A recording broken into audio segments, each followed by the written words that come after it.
Hey guys, this is Isa, and I'm gonna narrate a set between Crystal and Lutra. This was the semifinals or finals, I think finals, of a decently old Pokémon Perfect tour. It was played, I think, over a year ago. Lutra sent these replays to me, so thank you for that. Uh, that reminds me that I should pronounce his name as Lutra and not as Lutra. I think I'm doing it right. Either way, without further ado, let's get right into it. So we can see that Lutra is using his famous team. Do you like red, blue, yellow eggs? Crystal, we don't know his team just yet because Lutra sent this replay. But we can see that there's a Jinx versus Starmie lead, and that Lutra got the Surf critical hit, which will matter in the end. Now Jinx is at threat from anything that mostly anything can throw at it. Lapras here throwing a Body Slam after tanking a Seismic Toss.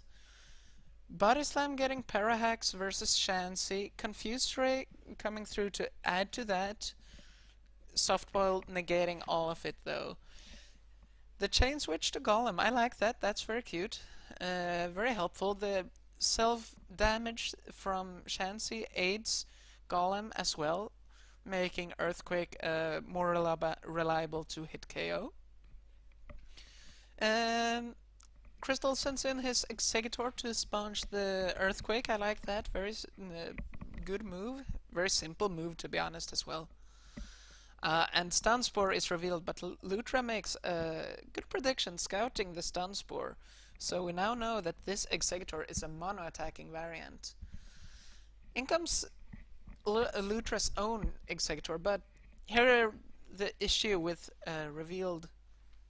with a paralyzed Starmie, I should say, is revealed instantly, as you can't sleep that Chansey. Crystal makes the safe bet while Lutra does not capitalize on the switch. As you can see, his team lacks a Snorlax, and I think that's a big deal with this team. I think that without Snorlax, you lose out on very important wall-breaking power. Trying to wake up on Chansey is incredibly risky, even though Chansey is paralyzed. It works out this turn specifically due to that, but I wouldn't advise staying in much longer. Maybe make a prediction and go into Golem here, and yeah, that's exactly what's gonna happen. And well, we don't know what Chansey would reveal, but I think it would be Thunderbolt. We can't tell though. Body Slam predicting the Exeggutor switch, but not predicting correctly. However, Chansey gets paralyzed for the third time in a row. Now comes the Exeggutor switch, and there's still a Body Slam. Not gonna do a lot of damage, not gonna paralyze. Back to square one.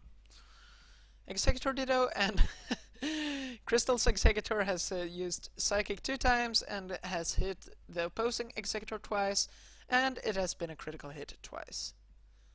And Lutra reveals his specialty, Egg Bomb.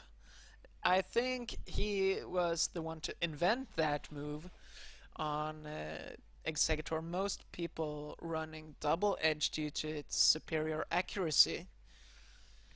But it works out as long as you hit with the Egg Bombs. And the Jinx came in, and it worked out. And Crystal tried to Hyper Beam the Exeggutor, but Lutra making a good switch out into his Golem, tanking the Hyper Beam, not taking a lot of damage. Earthquake for 37%, that's very solid. And a Blizzard switch into Lapras on the following turn. Lutra is making solid plays, despite facing an opposing paralyzed Chansey without a Snorlax by his side. He is still doing very well. Oh wow. That's gonna sting though. A critical hit Body Slam will bring Lapras down to its knees, and it is now within range of being KO'd by another Body Slam. So I think that at this point in time, you should just go ahead and sacrifice the Lapras, and that's what's gonna happen. Tauros Ditto, Tauros Ditto. One Tauros is at 15%, the other is at full. The Body Slam incoming is gonna sting, and yeah, Crystal decides that he does not want to gamble. He does not want to reveal a potentially hidden Gengar, or a Rhydon, or a Golem, or whatever, and makes the correct play, I believe, by sacrificing his Tauros. Snorlax comes in. I think that, okay, that could have switched in, but then again, I don't know.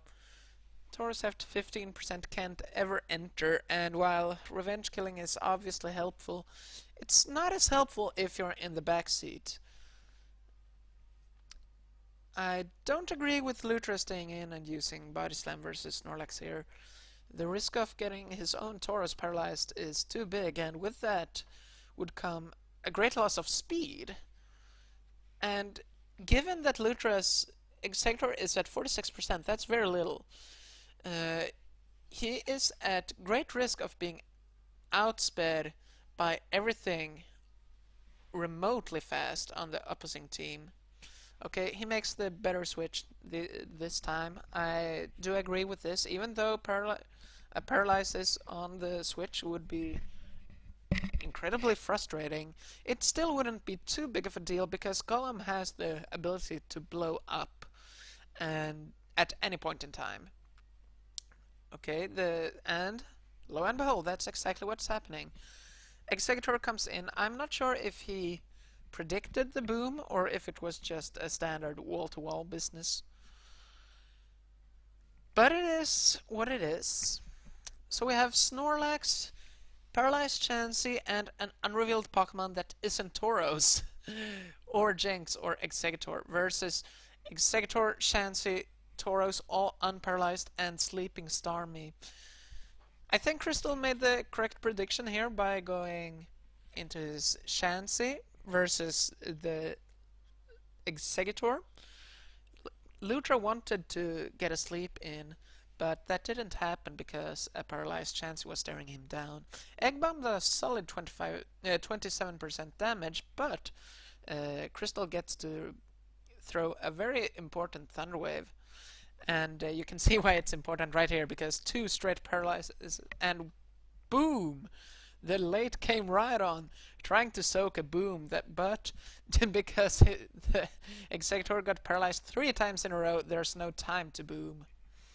So we're at a 3-3 position, and I think it's safe to say that Crystal has the advantage, because Tauros is realistically the only thing that can threaten Chansey in this situation. So Crystal has Rhydon at full percent, Snorlax at 73, that's decent, and Chansey at 88, that leaves a Hyper Beam to essentially bring down this chocolate Tauros. And if he succeeds with doing that, Crystal will have a great position. Oh man, I really don't agree with this. I do not agree with sacrificing. Yeah, that was... I think that's a big blunder. The critical hit Blizzard really mattered because it brought Chansey down into potential Hyper Beam range, and Lutra got decently lucky by getting the decent roll on the Hyper Beam as well as securing the kill on Chansey. But man, I really disagree with sending in Chansey in the first place.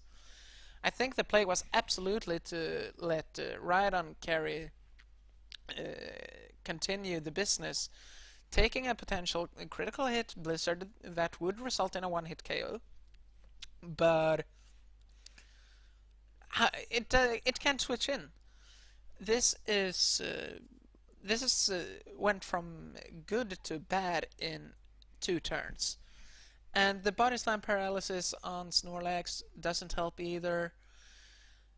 The only fortunate thing is that it was a minimum roll Body Slam, so Snorlax is outside Hyper Beam range, whereas Tauros is safely within Hyper Beam range from Snorlax. Did I get that right? I think I did. So we have, yeah, Lutra predicting the Hyper Beam correctly. I think that Crystal has been decently obvious with this place, and ooh, the counter is revealed. Yeah, that's gonna seal it, I think.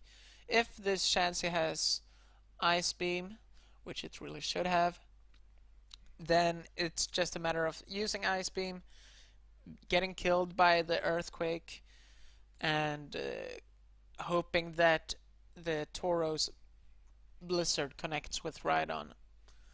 That's, I would say, a great chance of winning, since it's now only a matter of accuracy.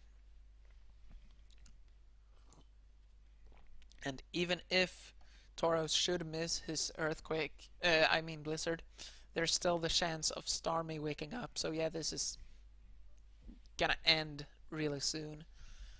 Let's speed it up just to see what happens. Yeah, and the Tauros comes in. This should be it. Realistically, there's only two ways of going up here for Crystal: either body slamming or earthquaking. But in the end, it doesn't matter. Blizzard connects, and that's it for Game 1 of this Best of 5 series. Stay tuned to watch the other games in the series between Lutra and Crystal. This is Isa signing out.